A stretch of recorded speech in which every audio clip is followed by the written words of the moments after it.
Assalamualaikum warahmatullahi wabarakatuh. Balik lagi bersama aku, Lia Elia. Baik, di video pembahasan kali ini saya akan membahas soal tryout untuk persiapan USM Unsri tahun 2021 yang telah dilaksanakan hari ini. Ada yang sudah bisa TO tadi pagi, mungkin ada juga yang diundur jam 4, dan ada juga yang belum TO juga, katanya ada yang diganti untuk besok hari Minggu, ya. Nah, di sini saya sudah lihat ada beberapa soal tryout ini khususnya untuk pelajaran kimianya, kebanyakan masih mirip dengan soal-soal yang sebelumnya. Coba diusahakan dibahas ulang lagi untuk soal-soal TO, karena kita nggak tahu ya, kemungkinan ada yang sama persis, mungkin ada yang mirip ya, tapi usahakanlah soal-soal ini kalian bahas semua, kuasai tipe soalnya, dan plus materinya ya. Kalau kalian sudah menguasai materinya, insya Allah soal tipe apapun pasti bisa jawab semua ya. Nah, dengan jumlah soal kimia 16 soal dalam waktu 11 menit, ini durasinya lumayan pendek ya, lumayan singkat dengan soal yang 16. Jadi artinya di sini kita dituntut untuk sudah menguasai, nggak harus berpikir lagi. Intinya kita harus berpikir kritis. Misalkan ini pakai rumus apa ya, sudah tahu arah soalnya. Jangan berpikir lagi, karena jangan berpikir untuk ini pakai rumus apa ya. Nah, itu nggak bisa lagi kayak dengan waktu yang singkat dan jumlah soal yang lebih banyak ya. Yuk langsung aja kita masuk ke pembahasan soal TO-nya. Yang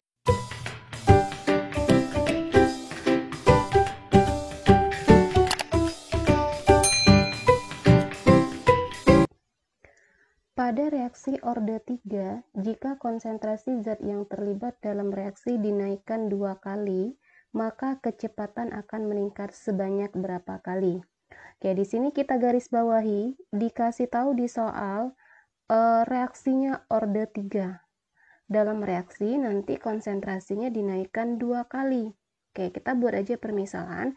Ini berhubungan dengan laju reaksi. Ingat rumus laju reaksi, V sama dengan K dikali konsentrasi A dipangkatkan X dikali konsentrasi B dipangkatkan dengan Y. Misal kita ambil contoh V sama dengan K dikali konsentrasi A dipangkatkan dengan X. Dengan V di sini sebagai lajunya, V sebagai laju reaksi,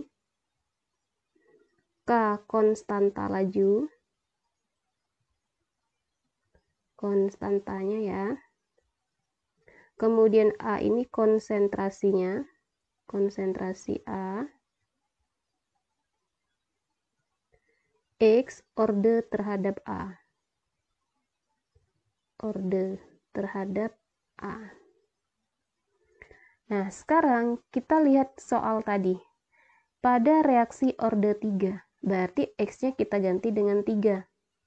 Jika konsentrasi zat yang terlibat dalam reaksi dinaikkan 2 kali dari semula maksudnya, maka kecepatan akan meningkat sebanyak berapa kali?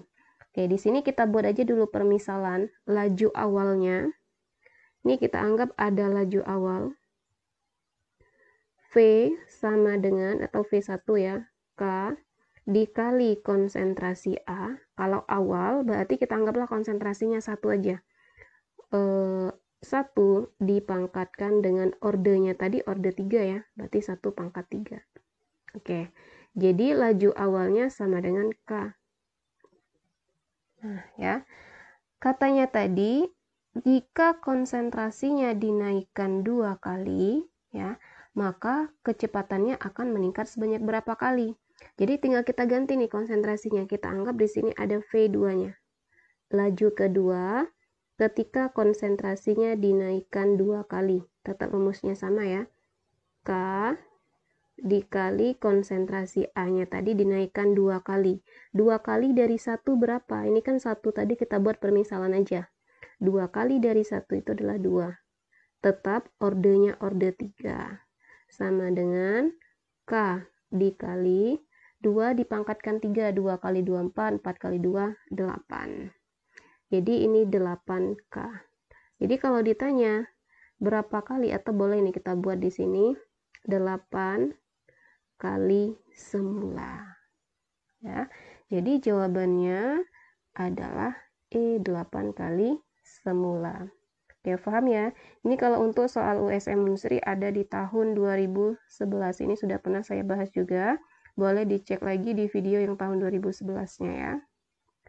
Soal selanjutnya, suatu larutan mengandung asam sulfat dengan konsentrasi 0,00005 mol per liter. Maka nilai pH larutan itu adalah berapa? Ya, di sini kita berpatokan dari senyawanya dulu, asam sulfat. Ingat, asam sulfat termasuk asam kuat. Kalau mencari pH asam kuat, kita akan menggunakan rumus H+ sama dengan A dikali molaritas. A jumlah H+-nya. Nah, asam sulfat lambangnya H2SO4. Oke, kalau kakak tulis ya, lambang dari asam sulfat ini adalah H2SO4. Nah, kita balik ke rumus tadi. H+ sama dengan A dikali M. A menyatakan banyaknya H dalam H2SO4. Ada berapa di sini? Hanya 2. Berarti A-nya kita ganti 2. Dikali molaritasnya sudah ada tuh, 0,00005, atau boleh kita buat bilangan berpangkat 5 dikali 10 pangkat negatif 6 molar, mol per liter atau molar boleh ya, mol per liter. 2 kali 5, 10. 10 dikali 10 pangkat negatif 6, jadi 10 pangkat negatif 5. Nah, dapatlah mol H+-nya. Yang ditanya ingat bukan H+, tapi pH. Rumus pH untuk asam, pH sama dengan minus logaritma dari ion H+.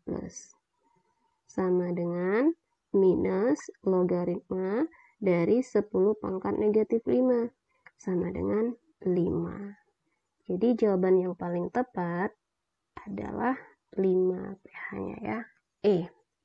Nah, ini sudah sering juga ya, kalau asam kuat A dikali M, kalau basa kuat B dikali M, kalau dia lemah nyari H+-nya akar Ka dikali molaritas. Sebaliknya untuk basa, akar Kb dikali molaritas. Soal selanjutnya, senyawa yang berisomer posisi dengan 1 pentanol. Oke, untuk menjawab soal ini, kita harus tahu dulu struktur dari 1 pentanol. Penta jumlah karbonnya 5, kalau ol ini untuk menyatakan adanya gugus fungsi alkohol ditandai dengan OH. Oke, kita buat dulu strukturnya ya. Pentanol jumlah C-nya ada 5, kita buat C-nya 5 dulu. 1, 2, 3, 4, 5. Nah, ada OH di nomor 1. Saya anggap di sini ada nomor 1-nya OH. Tinggal tambahkan H, 2, 2, CH2, CH2, CH3. Oke, inilah struktur dari 1 pentanol. 1 pentanol. Nah, yang ditanya di soal adalah isomer posisi. Yang namanya isomer, rumus molekulnya pasti sama. Ingat, setiap isomer itu pasti senyawa dengan rumus molekul sama. Nah, karena dia isomer posisi, berarti nanti posisinya yang berbeda. Posisi apa? Posisi gugus fungsinya yang berbeda. Posisi gugus fungsi yang beda.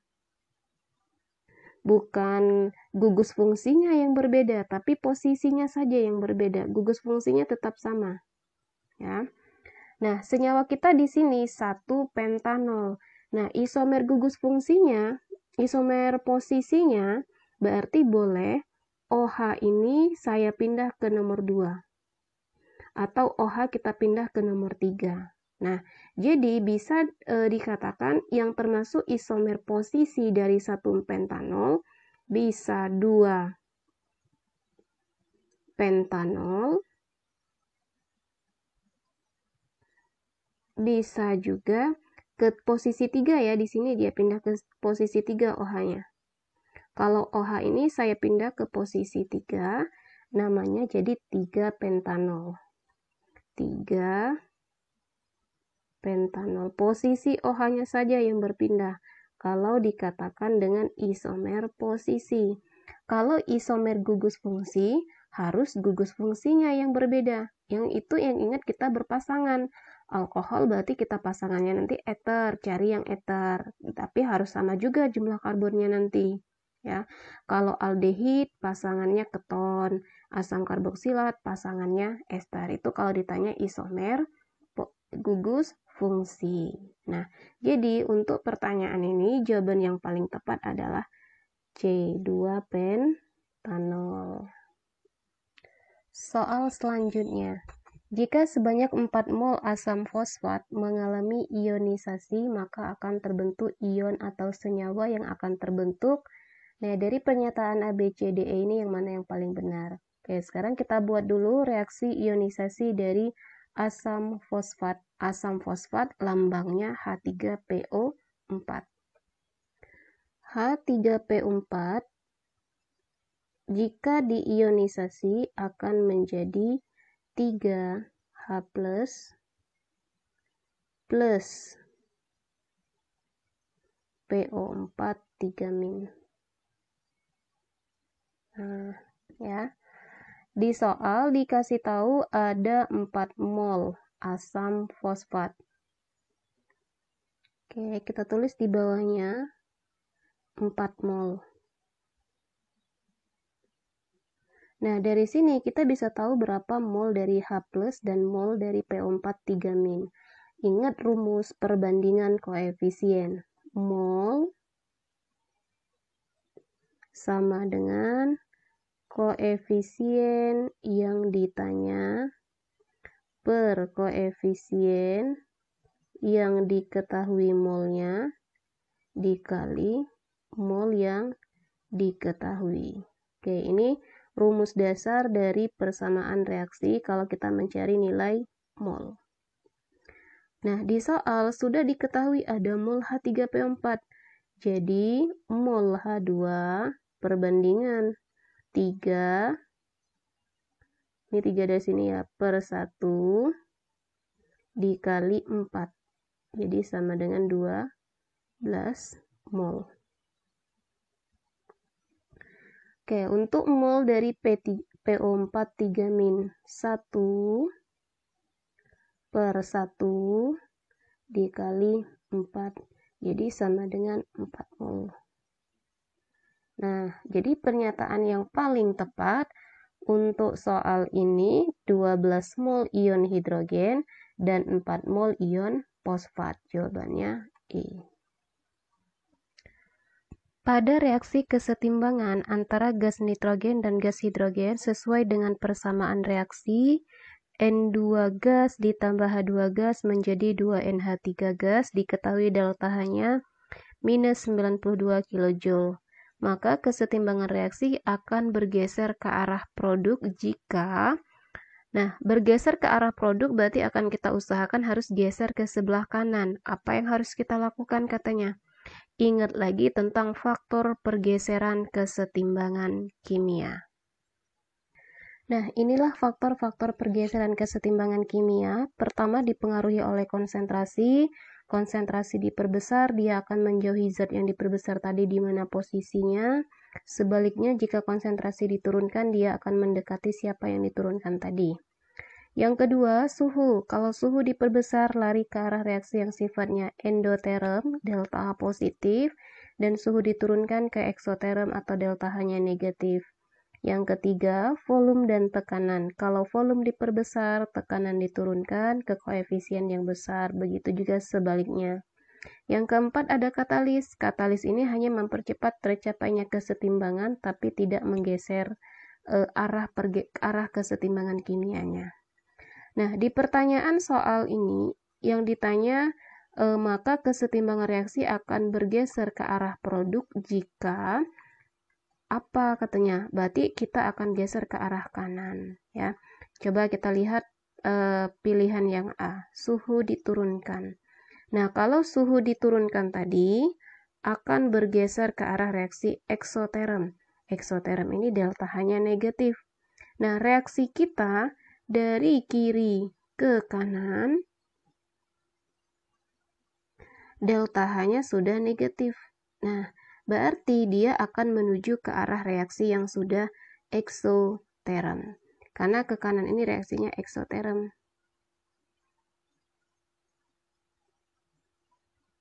Ya sudah, berarti jawabannya yang paling tepat adalah A. Suhu diturunkan, maka dia akan bergeser ke arah produk atau ke arah kanan. Yang A. Coba kita lihat tekanan diturunkan. Kalau tekanan diturunkan ke koefisien yang besar. Koefisien besar kiri atau kanan? Sebelah kiri 1 tambah 1. 2, ini ada 2 ya H-nya. Di depan H ini ada 3. Kita setarakan dulu. Harusnya ada 3 di sini ya, 3H2. Nah, di sebelah kiri koefisiennya 4, di sebelah kanan 2. Berarti ketika tekanan diturunkan, dia akan bergeser ke kiri. Volume diperbesar ke koefisien besar ke kiri juga. Produk ditambah, berarti NH3 ditambah. Kalau dia suatu zat ditambah, dia akan menjauhi zat itu. NH3 kan di kanan, berarti dia akan menjauhi NH3, geser ke kiri. Ditambah katalis, tidak akan menggeser arah pergeseran kesetimbangannya. Jadi yang paling tepat jawabannya adalah suhu diturunkan, maka dia akan bergeser ke arah kanan. Pada proses pengolahan besi, salah satu reaksi adalah Fe2O3 ditambah 3CO menjadi 2Fe ditambah 3CO2. Jika tersedia 2 ton biji besi murni, maka massa logam besi yang dihasilkan adalah berapa? Oke, untuk soal ini mirip sekali dengan soal USM Unsri tahun 2015, hanya beda angka. Di 2015 ini digantinya 8 ton, kalau di sini dia 2 ton. Ya. Oke, kita masuk ke pembahasannya. Pertama kali kita lihat di reaksi. Fe di sebelah kiri 2. Ya, kita samain dulu. Fe-nya 2, di kanan juga 2. O-nya 3 tambah 3, 6. Di sebelah kanan 3 kali 2, 6. C-nya sama juga ya. C di sebelah kiri ada 3, di sebelah kanan ada 3. Oke, reaksi kita sudah setara. Nah, di soal tersedia 2 ton biji besi murni. Inilah biji besi murninya. Tersedia sebanyak 2 ton. Oke. Yang ditanya, maka massa logam besi yang dihasilkan. Massa Fe yang ditanya. Berapa ton? Oke, untuk mencari massa Fe, kita harus tahu dulu berapa mol dari Fe. Molnya bisa kita cari menggunakan data dari biji besi Fe2O3. Ingat, rumus mol sama dengan massa per AR atau per MR. Mol sama dengan massanya 2 per MR dari Fe2O3. Fe2O3, MR-nya di sini kan ada Fe nih. Fe 2 kali 2 kali 5, 6, 112 ya. Ditambah 16 kali 3, 48. 48 ditambah 112 sama dengan 160. Nah, jadi molnya bisa kita sederhanakan 1/80. Oke, dapat mol dari Fe2O3. Sekarang coba kita cari mol dari Fe. Mol Fe gunakan perbandingan. Mol sama dengan koefisien Fe2 dibagi koefisien dari Fe2O3-nya 1 dikali molnya tadi 1/80. Nah, jadi ini boleh kita sederhanakan 1/40 mol. Baru dapat mol, yang ditanya massa. Masuk ke rumus mol lagi yang ada massanya. Mol sama dengan massa per AR karena dia unsur. Nah, molnya tadi kita ganti aja tuh 1/40. Jadi 1/40 sama dengan masanya atau kita lambangin X per AR dari Fe 56. Tinggal kali silang. Jadi ternyata X itu adalah 56 dibagi 40. 56 dibagi 40 sama dengan 1,4 ton. Nah, inilah masanya. Jadi jawabannya adalah ini mirip sekali dengan soal tahun 2015 ya. Semoga soalnya nanti mirip-mirip seperti ini aja, tinggal diganti angka. Jika dilarutkan ke dalam air, sodium akan langsung bereaksi dan terus bereaksi dengan dahsyat. Persamaan reaksi yang menggambarkan peristiwa tersebut adalah, untuk soal ini mirip sekali dengan soal USM Unsri tahun 2016. Untuk penjelasan lebih lengkapnya, boleh dicek lagi video tentang pembahasan USMB Unsri tahun 2016 ya. Bisa dilihat nanti di playlist USM Unsri. Nah, di sini natrium atau sodium termasuk unsur golongan 1A. Oke, ingat kembali, unsur golongan 1A jika direaksikan dengan air, bereaksi dengan air ya. Bereaksi. Oke, kita ganti dengan merah ya. Bereaksi dengan air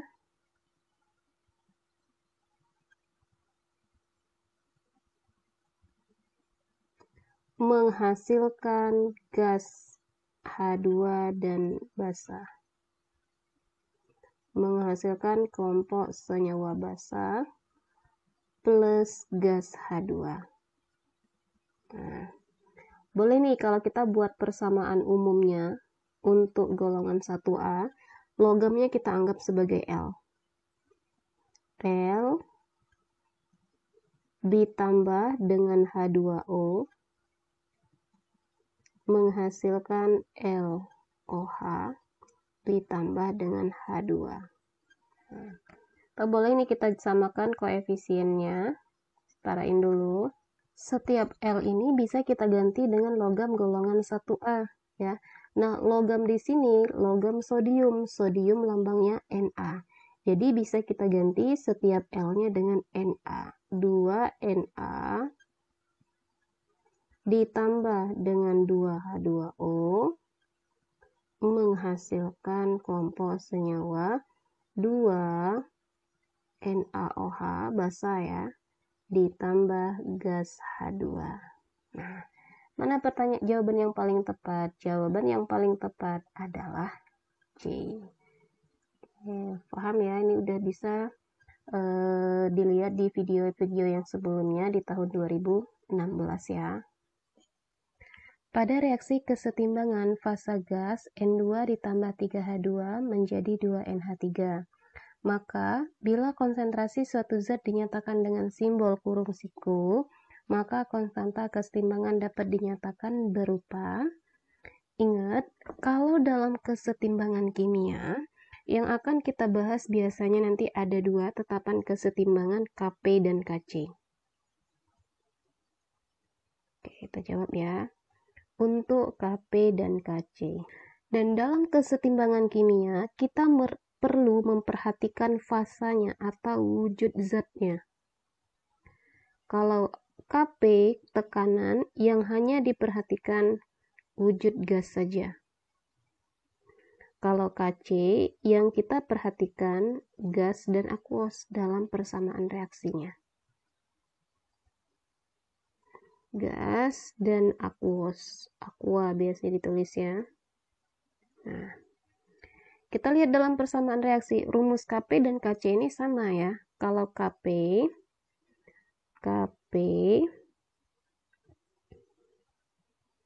tekanan parsial produk, P parsial produk itu sebelah kanan ya, dipangkatkan dengan koefisien masing-masing, dibagi tekanan parsial reaktan. Reaktan ini yang sebelah kiri. Dipangkatkan dengan koefisiennya masing-masing. Nah, begitu juga dengan Kc, tapi Kc yang kita bahas bukan tekanan, konsentrasinya. Kalau Kc tinggal kita balik, sama aja ya, kalau Kc juga produk reaktan, tapi yang kita bahas bagian konsentrasinya. Nah, di sini karena dia dengan simbol konsentrasi, berarti kita akan mencari tetapan kesetimbangan untuk Kc. Dari reaksi di soal diketahui ada N2, wujudnya sudah dikasih tahu semuanya gas ya, karena dalam kesetimbangan ini penting sekali untuk wujud atau fasa. N2 wujudnya gas, ditambah dengan 3H2 gas, sistem kesetimbangan menjadi 2NH3 gas. Menjadi 2NH3 gas. Nah, yang di sebelah kiri ya dinamakan dengan reaktan. Yang bagian kanan ini sebagai produknya. Oke. Kalau untuk Kc semuanya berpengaruh ya. Jadi semuanya ini akan masuk ke rumus karena gas semua wujudnya. Jadi kalau kita mau buat rumus K-nya, Kc ya atau K saja boleh nih, K sama dengan konsentrasi produk. Dengan syarat reaksi ini harus setara ya, ini udah setara kiri sama kanannya. Konsentrasi NH3 dipangkatkan 2 dari koefisiennya per konsentrasi N2 pangkat 1 ya dikali konsentrasi H2 pangkat 3. Nah, inilah rumus dari ketetapan kesetimbangannya. Oke, sekarang coba kita lihat dari pilihan yang paling tepat yang mana kira-kira. NH3 pangkat 2 per N2 dikali H2 pangkat 3. Oke, yang paling tepat adalah jawabannya B. Nah, contoh kalau seandainya dalam persama reaksinya ada yang wujudnya solid lah. Misal ya, jadi kalian nggak harus teliti juga nanti. Di sini misal ada soal. Misal ada reaksi 2A gas ditambah B solid. Seandainya aja nih ya, misal kesetimbangan menjadi 2C aquos ditambah D gas lah. Nah, anggap reaksi ini udah setara. Kalau ditanya rumus Kc-nya, ya rumus Kc, masuk ke rumus Kc, produk reaktan juga tetap sama. Kc sama dengan produknya. Tapi ingat di Kc tadi hanya masuk gas dan aquos. Gas masuk ya nih. Terus ini aquos masuk juga. Ini juga gas masuk. Nah, bagian solid langsung dicoret aja, nggak masuk dia. Kita masuk ke rumusnya, produk reaktan. Produknya tadi C, berarti konsentrasi C dipangkatkan 2 dikali konsentrasi D pangkat 1. Kita anggap reaksi ini udah setara ya. Dibagi reaktannya. Reaktannya di sini yang masuk hanya A. Kenapa? Karena di situ wujud B-nya solid. Jadi konsentrasi A dipangkatkan dengan 2.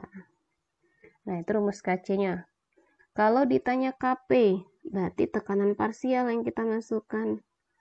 Kp yang berpengaruh hanya gas saja. Jadi, C-nya kita eliminasi karena wujudnya aquos. Jadi, tekanan parsial dari D, tekanan parsial D, pangkat 1, dibagi dengan tekanan parsial A. Tekanan parsial A dipangkatkan dengan 2. Nah, itu rumus dari Kp-nya. Jadi, ingat, perhatikan wujudnya kalau kita membahas tentang kesetimbangan kimia. Baik soal pergeseran maupun soal perhitungannya Kp dan Kc-nya. Oke, paham ya untuk soal ini? Kita lanjut. Soal selanjutnya, ion atau senyawa yang akan terbentuk jika asam formiat mengalami ionisasi, maka akan terbentuk asam formiat atau yang sering disebut juga dengan asam format.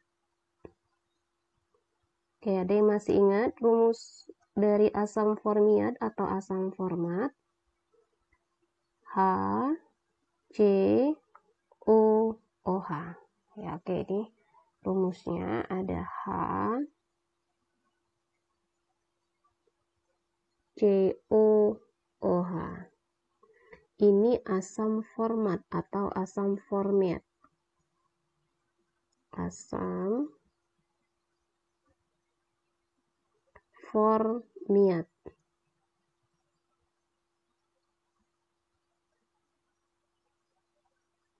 Yang ditanya tadi akan mengalami reaksi ionisasi. Kalau diionisasi akan menghasilkan kelompok senyawa ion. Ingat, kalau ciri-cirinya asam itu pasti ada ion H+. Langsung aja kalau kita belum terbiasa buat reaksi ionisasi, jadi langsung kita buat H+, karena dia asam kan jelas dikasih tahu asam formiat. Ditambah sisanya, berarti muatannya negatif. H, berarti di sini sudah diambil 1, tinggal COOH min. Nah, asam formiat, jadi lambangnya HCOOH. Oke ya, yang ditanya, yang mana yang pernyataan yang benar? Oke, H+ ini termasuk ion hidrogen.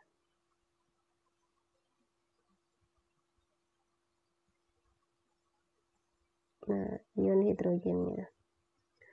Kalau HCOOH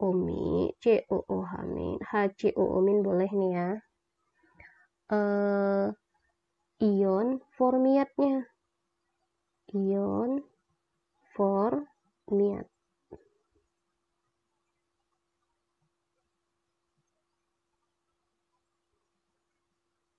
Oke, jadi jawaban yang paling tepat untuk soal ini ion hidrogen dan ion formiat C. Paham ya? Batu bara dapat dibakar dengan demikian, reaksi kimia pembakaran batu bara ini akan terjadi bila terpenuhi kondisi sebagai berikut. Ingat, syarat dari reaksi pembakaran itu harus terpenuhi adanya bahan bakar ya. Oke, kita jawab. Soal ini mirip sekali dengan soal USM tahun 2015 dan 2016. Nah, kita ingat lagi syarat dari reaksi pembakaran itu ada 3 pokok utamanya. Ingat ya, pembakaran,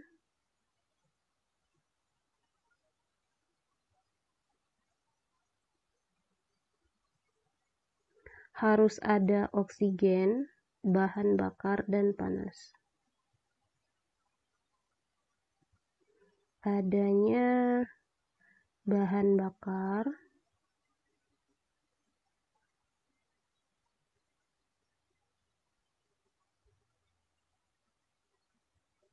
oksigen,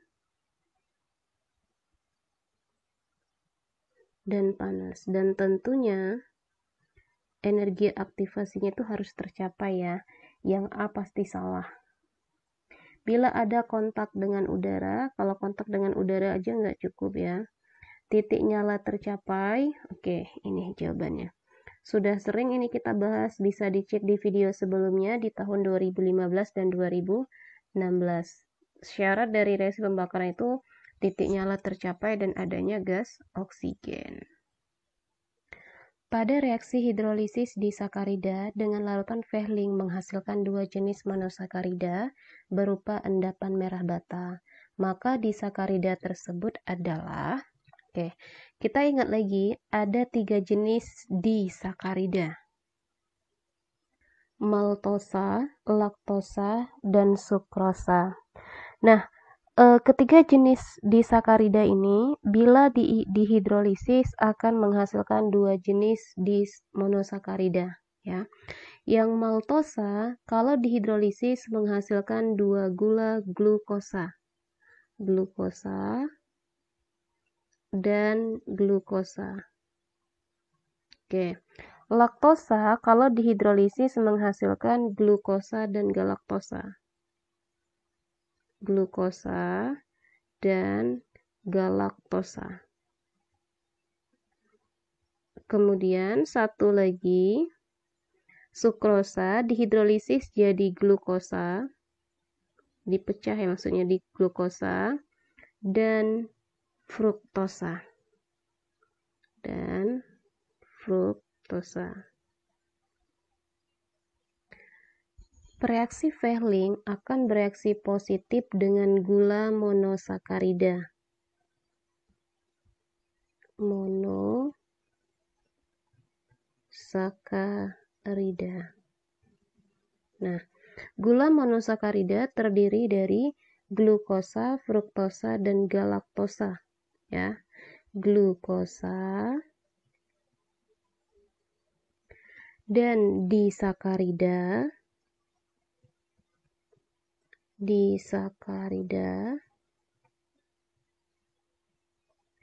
laktosa dan maltosa.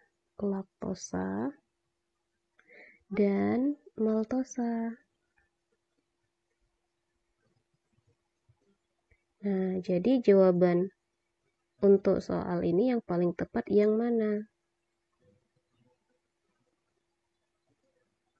Yang ditanya adalah gula disakaridanya. Berarti yang bagian laktosa atau maltosa. Ya. Biodiesel dapat dibuat dengan mereaksikan antara siapa dengan siapa. Nah, biodiesel ini merupakan bahan bakar yang terdiri dari campuran kelompok senyawa ester atau yang sering dikenal dengan minyak atau lemak ya. Nah, untuk membuat biodiesel ini kita bisa mereaksikan lemak atau minyak dengan kelompok senyawa alkohol. Nah, di sini lemak atau minyak ada pilihan yang C tapi direaksikan dengan dimetil ether, bukan alkohol. Oke, kita jawab dulu ya nomor ini. Yang paling tepat untuk biodiesel ini kita buat dari trigliserida, bahan dasarnya ya. Biodiesel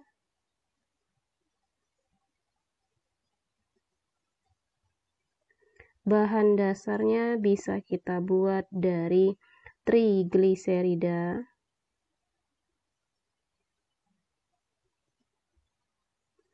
Ini sebagai lemak atau minyaknya ya, trigliserida.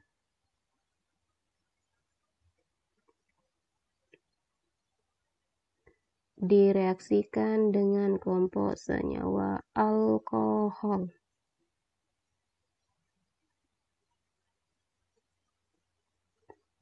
Nah, alkoholnya di situ dalam bentuk metanol. Atau metanol bolehlah ya. Nah, jadi yang paling tepat jawabannya adalah B.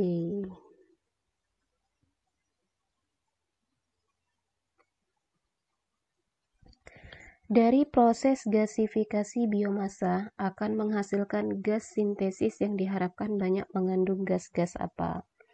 Oke, sekarang kita bahas untuk proses gasifikasi ini yang diharapkan produk utamanya itu siapa saja ya. Oke, kita lihat ada produk utama dan produk sampingnya.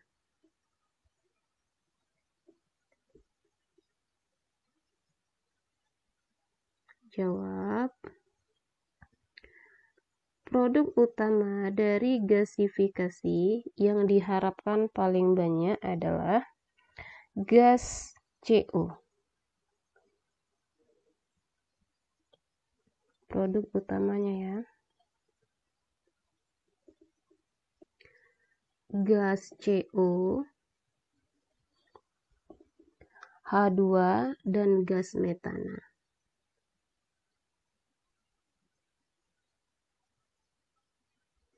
H2 dan CH4. Inilah produk utama yang diharapkan dari proses gasifikasi biomasa. Nah, walaupun kita mengharapkan produk utama ini, tapi tidak menutup kemungkinan kita akan mendapatkan hasil sampingnya. Ya, apa saja produk hasil sampingnya? Hasil samping.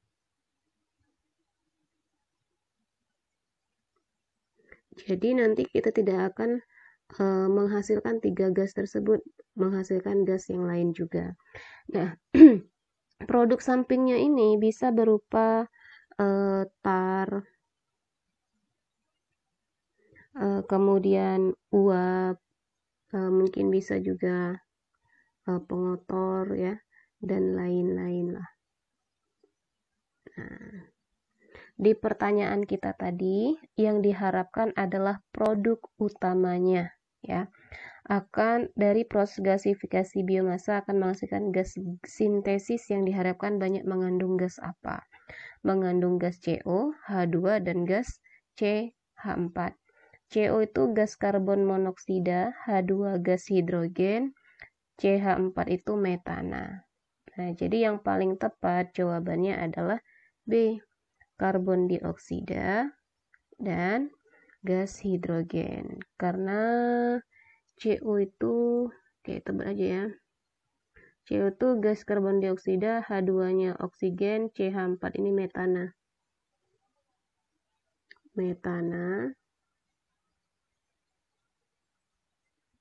CO ini gas karbon dioksida, H2 gas hidrogen ya. H2 ini gas hidrogen.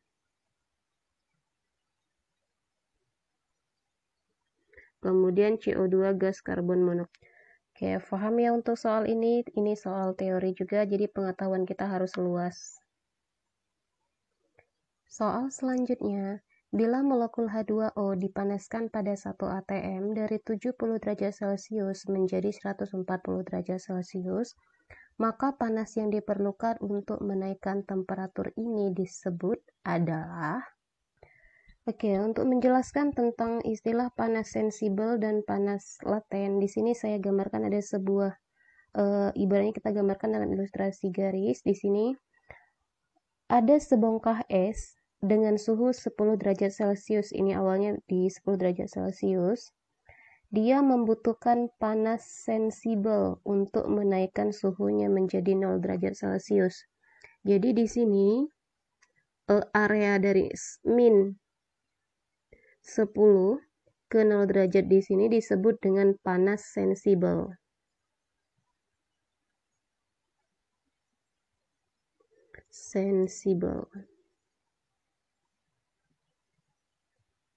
Oke.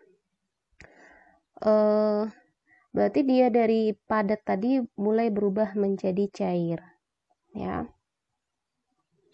Dan membutuhkan panas laten di kondisi 0 awal dari S ke 0 tadi, kemudian dari 0 ke 0 cair ini dia membutuhkan panas laten. Panas laten. Oke. Kemudian dari wujud cair dia akan mendidih untuk mencapai suhu 100 derajat Celcius. Pada saat 0 derajat Celcius menuju ke suhu 100 derajat Celcius, dia membutuhkan panas sensibel. Ini ya, areanya panas sensibel.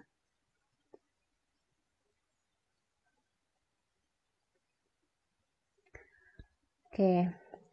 Dari suhu 100 derajat mendidih berubah menjadi 100 derajat uap, membutuhkan panas laten. Di area ini ya, area ini membutuhkan panas laten.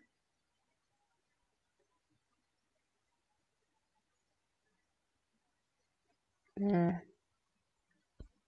suhu ini akan sampai besar sampai ke lebih besar lagi dari 100 derajat. Nah, dari sini bisa kita simpulkan kalau kita memanaskan air pada suhu 70 derajat Celcius, 70 derajat Celcius areanya di sini kan. Nah, 70 derajat Celcius berarti dia membutuhkan panas sensibel. Oke. Sampai menjadi mencapai suhu 140 derajat Celcius. Nah, kalau dia sudah berubah ke suhu 140 derajat Celcius, otomatis dia akan berubah menjadi uap, berubah bentuk kan. Kalau dia berubah bentuk, berarti dia membutuhkan panas laten. Nah, jadi untuk jawaban soal ini, yang paling tepat adalah D. Dari suhu 70 ke 100-nya panas sensibel, dari 100 ke 140 membutuhkan panas laten. Jadi jawabannya adalah D, panas sensibel dan panas laten. Nah, apa itu istilah panas sensibel dan panas laten? Panas sensibel itu panas pada saat suhunya berubah tapi wujudnya tidak akan berubah. Kemudian, kalau panas laten, suhunya tidak berubah, tapi wujudnya berubah. Ya, itu hanya istilah-istilah dalam istilah pemanasan ini ya. Oke, sekian video pembahasan untuk soal tryout Unsri USMB Unsri tahun 2021 yang dilaksanakan hari ini tadi. Ada yang jam 10, ada yang jam 4, mungkin ada juga yang ditunda sampai hari ini ya, di hari Minggu. Nah, semoga video pembahasan untuk soal tryout ini mudah difahami ya. Dan jika video pembahasan ini mudah difahami, biar manfaatnya lebih banyak lagi, share ke teman-teman kalian ya, biar manfaatnya lebih banyak lagi. Oke, sedikit pesan aja dari kakak. Untuk ujian pertama kali di sini, pertama kali USMB Unsri mengadakan ujian online. Setelah saya lihat waktu durasi pengerjaan soalnya itu 11 menit untuk 16 soal, ini sungguh luar biasa ya. Jadi usahakan manfaatkan waktu yang tersedia, usahakan untuk tesnya fokus karena ini ujiannya online, usahakan nanti carilah tempat yang sinyalnya bagus. Dan semoga kita berdoa sama-sama tidak terjadi kesalahan teknis. Karena kalau terjadi kesalahan teknis, biasanya nggak ada toleransi ya. Sekian aja ini pembahasannya. Semoga ujian kalian untuk tanggal 26 ini nanti diperlancar semuanya, baik diperlancar secara teknis maupun secara materinya. Dan semoga semuanya bisa lulus USM Unsri tahun 2021. Oke ya, sekian video pembahasannya. Semoga video ini mudah difahami buat kalian semua.